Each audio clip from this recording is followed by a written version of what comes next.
সিনেমাটা একদম শুরু থেকে দেখতে হবে। মেয়েটা কিরম আইসক্রিম করছে। আমি তো প্লাস্টিক, আপনি চাইলে কোন। আমি আইসক্রিম খাই না। चुरा के दिल मेरा गोरिया चली। দাদাবাবু, কে চুরি করিলা?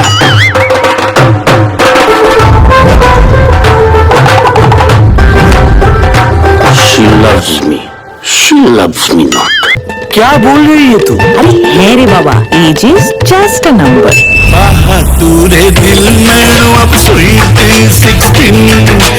তো কেসটা কি বলতো ঠাম্মি?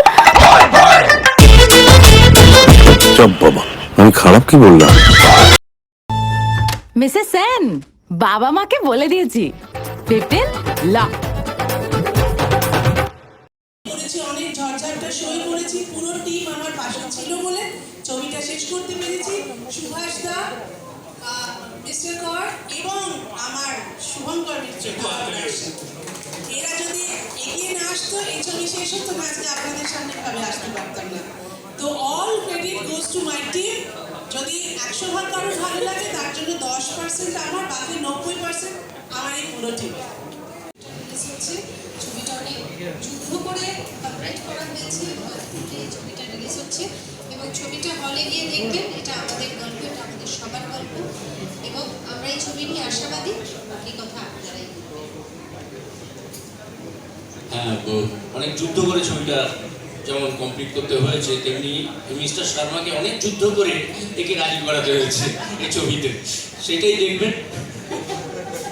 স্টেজে অনেকেই আছেন, আমার ডিওপি আছেন ওখানে।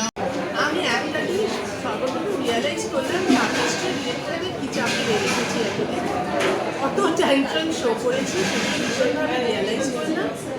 আর এটা বুঝলাম যে প্রডিউসারদের কথা খুব ভাবতে হয়।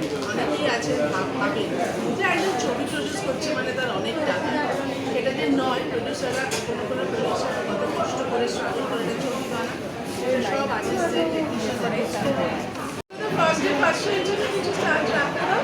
তবে আমি এইটুকু বলতে পারি, ভালোবাসায় বিশ্বাস যাবে এবং কারোর যদি ভালোবাসায় বিশ্বাস চলে গিয়ে থাকে তাহলে কিন্তু সেটা ফিরে আসবে। এই জানি এইটুকু গ্যারান্টি আমি দেখবো, বাকিটা তো জানি না কেমন হয়েছে। আমার মনে হয় যে এটা একটা পরিচালকের বড় গুণ এবং ছবিটা খুব নির্মল একটা ছবি। এতে যে অনেক বেশি কায়দা করে ছবিটা না, ছবিটা গল্পটা ঠিকভাবে বলাটা হয়েছে এবং আমার মনে হয় মানুষের সাথে এখন অব্দি করিনি, এটা এই প্রথম মানসী সিনহার প্রথম ডিরেক্টোরিয়াল কাজ। কাজেই গল্পটা শুনে খুব ইন্টারেস্টিং লেগেছিল, সেই কারণে অদ্ভুত একটা প্রেমের গল্প আর কি, যাদেরকে একটা টাইমের পরে বয়স্ক বলা হয়, প্রায় বুড়ো বলা হয় বা বুড়ি বলা হয়। তাদের জীবনের একাকিত্বে মাঝখানে যদি কোথাও থেকে প্রেম আসে তাহলে সেটা কী হতে পারে, এমনই একটি ক্যারেক্টার মিস্টার শর্মা আর সীতমা বলে অপরাজিতা যে ক্যারেক্টারটা অভিনয় করছে। অপরাজিতা একা মহিলা, নাতনির সঙ্গে থাকে।